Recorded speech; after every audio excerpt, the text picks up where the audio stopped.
Hello বন্ধুরা, তোমাদের সবাইকে পূজার রান্না করে স্বাগতম জানাই। আজকে আমরা ব্রয়লার মুরগির মাংস রান্না করব। এই নতুন একটি পদ্ধতিতে রান্না করছি, তোমরা সবাই দেখো। এইভাবে রান্না করলে আশা করি তোমাদের কাছে খুবই স্বাদ লাগবে এবং দুর্দান্ত হবে খেতে। তোমরা সবাই এই পদ্ধতিগুলি একবার লক্ষ্য করো। এইভাবে একবার রান্না করলে বাড়ির সবাই চেটে পুটে খাবে, কথা দিচ্ছি।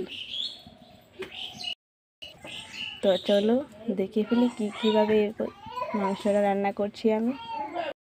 তো প্রথমে আমি আলু আর পেঁয়াজগুলি এইভাবে কেটে নিলাম। দেখো ঠিক কী সাইজের, এইভাবে আলু আর পেঁয়াজগুলি কেটে নিলাম। আগে থেকে চুলায় আমি কড়াই বসিয়ে রেখেছিলাম, কড়াইটা একটু গরম হওয়ার জন্য। তো কড়াইটা এই পর্যায়ে গরম হয়ে গেছে, সেই পর্যায়ে আমি তেল দিয়ে দেব। কড়াইয়ে অল্প পরিমাণে তেল দেব। অপেক্ষা করবো একটু তেলটা একটু গরম হওয়ার। কড়াইয়ের তেলটা গরম হওয়ার পর আমি কড়াইয়ের পুরো গায়ে তেলটা ছড়িয়ে দেব। এবার আলুগুলি এক এক করে দিয়ে দেব কড়াইয়ে। দেখুন কড়াইটা গরম হওয়ায় তেলটা পেঁয়াজে ছিটে পড়ছে। তো আলুগুলি দেওয়ার পর পরিমাণ মতো হলুদ গুঁড়ো দিয়ে দেব আর পরিমাণ মতো লবণ দিয়ে দেব। এবার এটা ভালো করে মিশিয়ে হালকা ভেজে নেব। তো মাংসতে আলুগুলি একটু বেঁধে দিলে, আলু পেঁয়াজগুলি একটু বেঁধে দিলে আমার কাছে ভালো লাগে, আশা করি তোমাদের কাছেও ভালো লাগবে। একবার এভাবে রেঁধে দেখো। দেখুন বন্ধুরা, আলুগুলি হালকা লাল লাল ভাব এসে গেছে। এই পর্যায়ে আলুগুলি নামিয়ে নেব একটা থালায় বা বাটিতে। এক এক করে সবগুলি নামিয়ে নেব।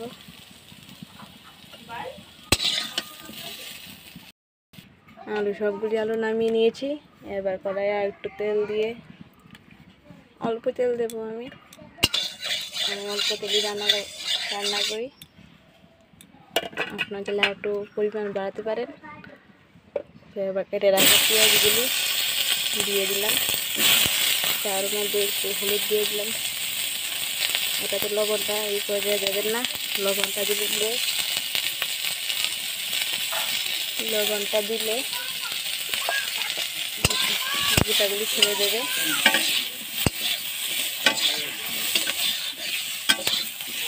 এবার এগুলি হালকা একটু ভেজে নেবে। দেখুন বন্ধুরা, পেঁয়াজগুলি আমার ভাজা হয়ে গেছে। দেখুন পেঁয়াজগুলি আমি এক করে সবজিতে নামিয়ে নেব। এই দেখুন ভেজে রাখা আলু পেঁয়াজগুলি কি সুন্দর লাগছে, লাল লাল দেখতে। এবার কড়াইয়ে তেল দিয়ে দিব পরিমাণ মতো।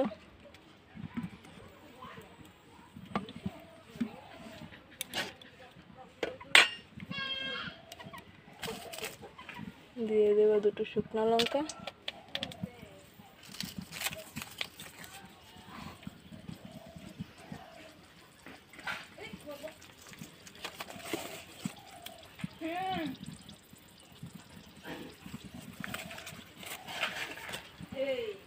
দুটো তেজপাতা। দেখুন পেঁয়াজগুলি তেজপাতাগুলো হয়ে গেছে, কালো কালো ভাব ধরে গেছে। সেই পর্যায়ে পেঁয়াজ কুচি দিয়ে দেব। পেঁয়াজ কুচিটি ভালো করে একটু ভেজে নেব, লাল লাল করে। দেখুন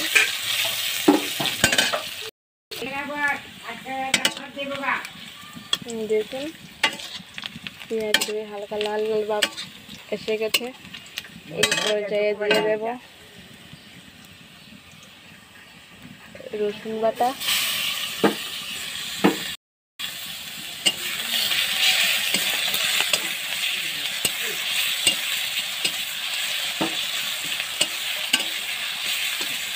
এটা একটু ভালো করে কষিয়ে নেব। আদা রসুনটা একটু ভালো করে ভেজে নিচ্ছি, কারণ আদা রসুনটা ভালো করে না ভাজলে একটা কাঁচা কাঁচা গন্ধ চলে আসবে রান্নায়, তার জন্য খেতে ভালো লাগে না। তার জন্য একটু ভালো করে বেজে নিয়েছি। দেখুন লাল লাল হয়ে গেছে। সেই পর্যায়ে টমেটো কুচি দিয়ে দেব।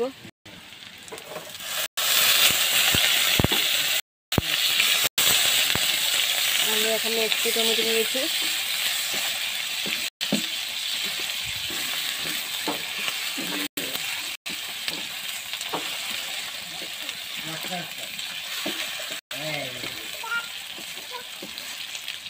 এবার টমেটোটা একটুখানি ভেজে নেব সাথে পেঁয়াজ রসুনের সাথে। দেখুন ঠিক এই পর্যায়ে সামান্য একটু জল,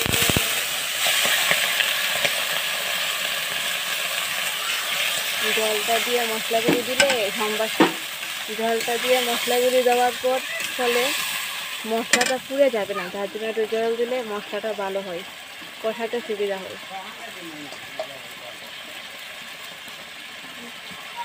পানি দেওয়ার পর পরিমাণ মতো জিরে ধনে গুঁড়ো,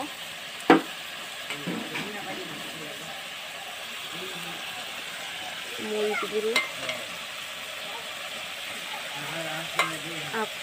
মরিচটা আপনাদের স্বাদ মতো দেবেন।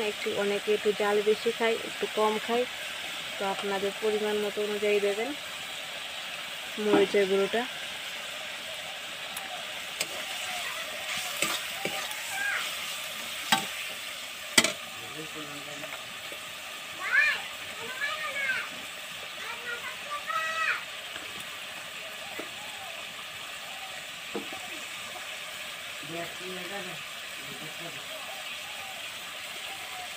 পরিমাণ মতো হলুদ,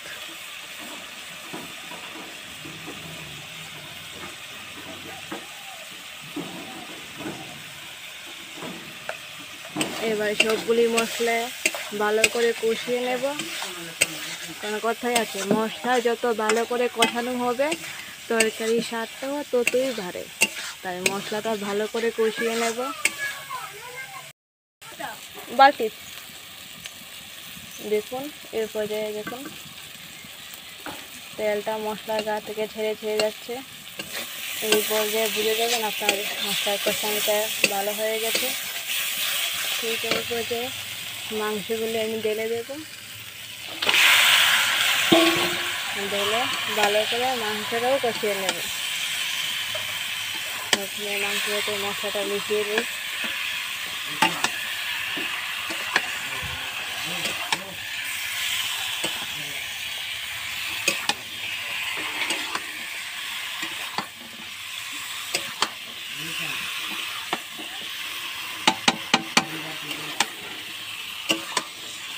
আমি প্রথমে ভুলে গেছি, আপনার স্বাদ মতো পরিমাণ মতো লবণটা দিয়ে দেবেন।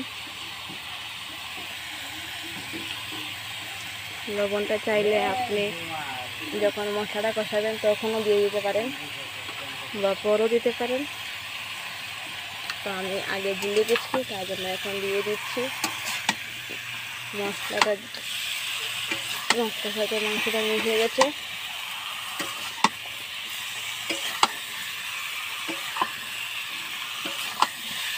দেখুন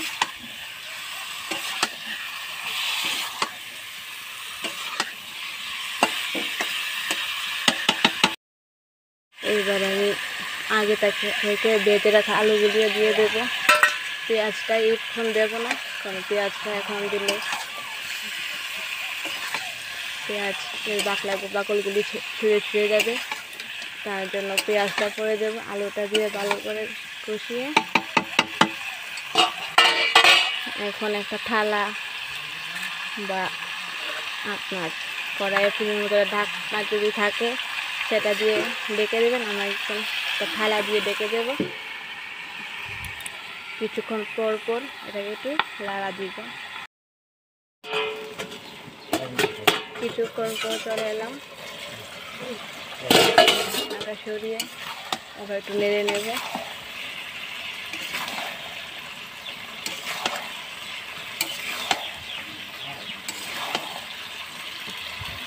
কিছুক্ষণ পরই নাড়তে হবে। নিচে না লেগে যায়, লেগে গেলে তরকারির স্বাদটা আসবে না। তার জন্য কিছুক্ষণ পরপরই একটু নেড়ে আবার ঢাকা দিয়ে দেবেন।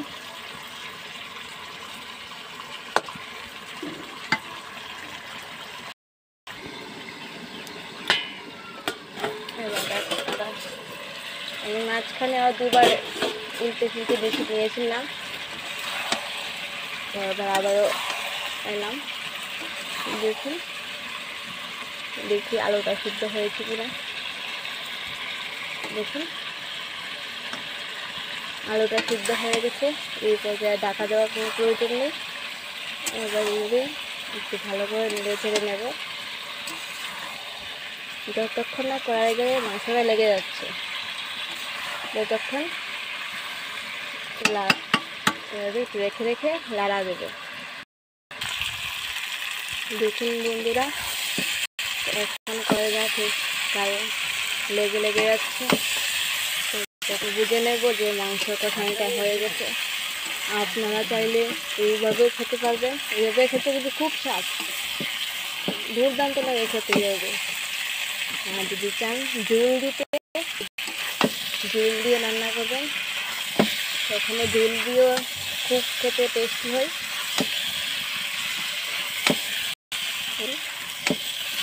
এই পর্যায়ে আমি জল দিয়ে দেব। মাংসটা আমার ভালো করে কষানো হয়ে গেছে। দেখুন খুব সুন্দর লাগছে দেখতে। এই পর্যায়ে আমি জলটা দিয়ে দিচ্ছি।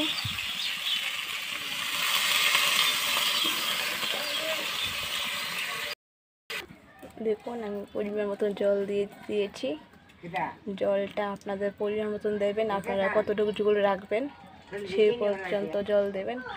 আমি এতটুকু জল দিয়েছি। দেখুন এখনই দেখতে কি সুন্দর দেখা যাচ্ছে। এখন ভালো করে জাল হওয়া পর্যন্ত, বাড়ির জলটা ফুটে পর্যন্ত অপেক্ষা করব। দেখুন দেখুন বন্ধুরা, এই পর্যায়ে মাংসটা ফুট উঠে গেছে। দেখুন মানে তরকারিটা মোটামুটি হয়ে গেছে। এই পর্যায়ে আমি বেঁচে রাখা পেঁয়াজগুলি দিয়ে দিচ্ছি। আগে দিলে, কারণ আগে দিলে এটি ছেড়ে যেত। এবার কিছুক্ষণ রেখে গরম মশলা দিয়ে নামিয়ে নিলেই হয়ে যাবে আমাদের ব্রয়লার মুরগির মাংস। দেখুন বন্ধুরা, মাংসটা মোটামুটি হয়ে গেছে। তো এই আলুগুলি, কিছু আলু এভাবে একটু একটু ভেঙে দেব। ভেঙে দিলে মাংসের ঝোলটা গাঢ় হবে। মাংসের ঝোলটা গাঢ় হলে খেতেও দুর্দান্ত হয় এবং দেখতেও সুন্দর লাগে ঝোলটা। দেখুন আমি এভাবে ভেঙে দিচ্ছি কিছু আলু। সবগুলি ভাঙার প্রয়োজন নেই, কিছু কয়েকটি আলু ভাঙলেই যথেষ্ট। আমি আর ভাঙবো না, ভেঙে নিয়েছি একটু ভাঙার।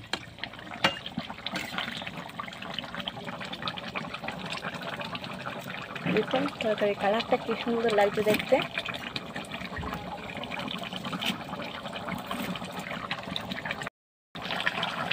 দেখুন আমার মাংসটা হয়ে যায় কীভাবে ফুটে উঠছে।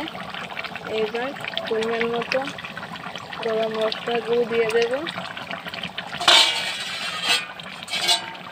গরম মশলা গুঁড়োটা দিলে খুব সুন্দর একটা সেন্ট আসে।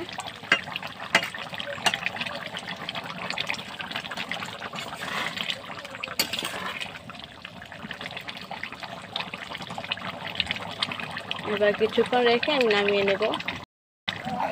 দেখুন বন্ধুরা, এই পর্যায়ে আমি তরকারিটা নামিয়ে নেব। দেখুন বন্ধুরা, আমি তরকারিটা নামিয়ে নিলাম। দেখুন কি সুন্দর লাগছে দেখতে তরকারিটা, কালারটা দেখুন কি সুন্দর লাগছে। এইভাবে একবার বাড়িতে বানিয়ে দেখুন, সবাই চেটে পুটে খাবে মাংস।